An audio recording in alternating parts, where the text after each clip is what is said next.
안녕하세요. 프로골퍼 배지혜입니다.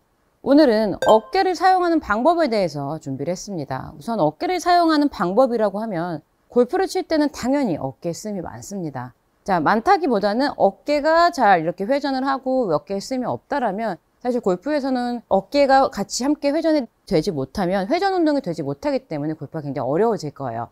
자, 그런데 중요한 건 이 어깨를 우리가 사용을 할 때 어떤 방법으로 해야 될지 정확히 알게 된다면 훨씬 쉬운 방법으로 골프를 칠 수 있을 텐데요. 우선 가장 안 좋은 예는요. 우리가 어깨를 많이 회전을 시켜야 돼. 자, 물론 회전을 시켜야 되고요. 선수들 보면 어깨가 자연스럽게 쓱 내 턱 밑에까지 이렇게 완전히 목표 방향의 반대쪽을 바라본 것을 느낄 수가 있습니다. 이런 걸 볼 수가 있는데 자, 이렇게 되면 우리는 이렇게 꼬임이 생겨야만 목표 방향 쪽으로 이렇게 다시 풀어내는 힘을 가지고 공을 칠 수 있는데 중요한 건 자, 어깨를 직접 사용을 하게 되면 내가 어깨로 돌려야지, 어깨로 회전해야지 라는 생각만으로도 골프는 망가질 수가 있고요. 이 정확한 회전을 할 수가 없고 이 공에 전달하기 어렵습니다. 그 이유는 우리가 이렇게 생각을 해주시면 됩니다. 어깨와 헤드는 굉장히 먼 곳에 있습니다. 그런데 여기서 중간에서 우리가 하는 역할이 이 그립을 잡아주죠. 손의 역할은 내 어깨와 헤드의 중간 부분 정도에 있을 거예요. 결국 연결고리는 이 손이라는 건데 중요한 건 내가 이 헤드로 공을 쳐야 되는데 가장 먼 어깨로 우리가 스윙을 한다고 생각을 해보면 어깨로 스윙을 하게 된다라고 하면 이 어깨만으로는 이 헤드를 컨트롤할 수가 없습니다. 물론 공은 맞출 수가 있어요. 어깨를 많이 사용을 해도요. 이 어깨의 힘으로 이런 느낌으로 공을 칠 수는 있겠으나 중요한 건 이미 클럽을 이렇게 잡아보시면 아시겠지만 어깨로 컨트롤 한다라는 건 굉장히 둔해질 거고요. 그리고 힘이 들어갈 거고요. 이 어깨의 기능으로는 무언가를 컨트롤하기는 굉장히 어렵다는 거예요. 근데 중요한 건 여기서 내 머릿속에 어깨가 충분히 회전을 해야 돼 라고 하고 물론 맞는 말이에요. 그렇지만 그 생각만으로도 우리는 어깨에 개입이 되면서 굉장히 이 헤드에 뭔가 힘을 실어준다거나 이 전달력이 약해질 수밖에 없다라는 거예요. 그러면 가장 중요한 건요. 물론 우리가 스윙을 할 때 저 같은 경우에도 스윙을 한번 해보면 이렇게 어깨가 잘 회전이 되는 걸 보여질 거예요. 그런데 이건 중요한 건 보여지는 것뿐이지 어깨를 저는 직접적으로 회전을 하진 않습니다. 많은 선수들이 그럴 거예요. 어깨를 가지고 뭔가 공을 컨트롤한다라는 건 굉장히 힘든 일이죠. 왜냐? 우리는 헤드를 휘둘러야 되기 때문이에요. 이 헤드로 공을 쳐야 하기 때문에 어깨로는 컨트롤하기가 어렵다라는 거죠. 자, 그럼 여기서 중요한 건 일단 첫 번째로 만약에 우리가 공을 칠 때 어깨가 아래쪽으로 이렇게 많이 내려가는 골퍼분들을 볼 수가 있어요. 이런 골퍼분들은 어깨에 힘이 굉장히 많이 들어간 거고요. 어깨 쓰임이 잘못됐다. 어깨를 사용하는 거는 결국에는 이 헤드 그리고 헤드가 가면서 팔꿈치, 어깨, 헤드, 발, 어깨 이 순서로 움직여져야만 자연스러운 어깨의 쓰임인 거지. 어깨의 사용 방법이고요. 그렇게 돼야만 이 어깨에 내 양쪽 팔이 이렇게 매달려 있는 상태에서 우리는 이렇게 클럽을 잘 다룰 수가 있고 그 방법이 어깨를 제대로 사용하는 방법이다라고 생각을 해주시면 됩니다.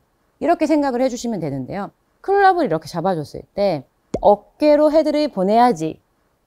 어깨를 턱 밑으로 넣어야지. 그리고 다운스윙 할 때도 다시 어깨를 이렇게 회전시켜야지 라는 느낌이 아닌 헤드를 컨트롤한다라고 생각을 해주세요. 헤드를 먼저 보내기 위해서 우리는 사용이 되는 것이 이 헤드를 보내요. 헤드를 보내기 위해서는 지금 왼손이 약간 지렛대 느낌으로 약간 이렇게 꺾어주는 역할을 했어요. 이것 또한 의식적으로 너무 강하게 할 필요가 없어요. 이 어깨로 가는 게 아닌 약간의 오른손의 힌지 정도 살짝 헤드를 먼저 출발을 시켜줘야지라고 하면 가볍게 왼손이 지렛대 역할을 하면서 약간의 힌지 쓰임이 쓰이게 됩니다. 억지로 이렇게 꺾어서 가자는 게 아니죠. 헤드 먼저 출발, 살짝만 헤드가 먼저 출발을 하게 되면요. 약간만 출발을 시켜놓고 한번 가볼게요. 출발, 그러면 그 다음에는 헤드가 갔고요. 그러면 이제 이 손이 따라가게 될 거고요. 손, 팔, 어깨 이 순서로 자연스럽게 이렇게 이 방향대로 헤드가 원을 그리는 방향대로 자연스러운 어깨 회전이 이렇게 만들어지게 됩니다. 결국 여기에서 우리가 다시 다운스윙을 할 때도 골프 같은 경우에는 이 어깨가 먼저 쓰이는 것이 아닌 헤드로 공을 다시 헤드를 공의 위치로 되돌려야 되기 때문에 임팩트로 되돌리게 되어 있죠. 자, 그렇기 때문에 헤드가 다시 먼저 이렇게 멀리 갔던 헤드를 기다려주게 됩니다. 그렇기 때문에 결국 가장 중요한 건 헤드를 어떻게 출발을 먼저 시키느냐. 그러면 그 역할은 결국 이 클럽을 잡고 있는 손의 양손의 역할이 할 거다라는 걸 생각을 해주시고요. 결국에는 이 순서 헤드가 가게 되면 백스윙이 어깨가 잘 회전이 될 거고, 여기서 또한 헤드를 먼저 보내게 되면 어깨는 자연스럽게 사용이 될 거다라고 생각을 해주시고요. 만약에 어깨가 좀 스윙이 많은 골퍼분들은 연습을 이렇게 해주시면 됩니다. 내 어깨가 이렇게 아래쪽으로 내려가는 것이 아닌 우선은 평행하게 이렇게 따라서 돌아가는 거구나. 순서가 어깨는 좀 가장 마지막이구나 라고 생각을 해주시면 되고요. 그리고 연습을 해주실 때 헤드를 먼저 보내기 위해서 살짝 쓱 헤드를 보낼 때는 약간 왼손과 오른손의 쓰임이 다 생기죠. 약간 힌지가 접히고요. 왼손은 살짝 약간의 지렛대 역할을 하게 되면서 헤드를 먼저 보내시고, 자, 헤드, 자, 팔, 어깨. 이러한 순으로, 자, 헤드, 팔, 어깨. 이런 느낌으로 따라 주시면은 어깨가 정확하게 이렇게 자연스럽게 따라오는 걸 느낄 수가 있고요. 특히 또 다운스윙 때 어깨가 급하신 골퍼분들 많이 계실 거예요. 이런 골퍼분들도 어깨가 아닌 헤드, 팔, 어깨, 그리고 나서 다운스윙 내려올 때도 팔이 오면서 어깨가 따라서 이렇게 회전해 준다라고 생각을 해주시면 생각보다 사용 방법이 아래, 위 느낌보다는 약간 팔을 헤드를 따라서 다니기 때문에 평행하게 움직인다라는 느낌이 드실 수 있습니다. 이 느낌으로 어깨의 사용 방법은 헤드, 팔, 어깨의 순이다 라고 생각을 해주시면요, 어깨의 사용 방법을 정확히 알 수가 있습니다.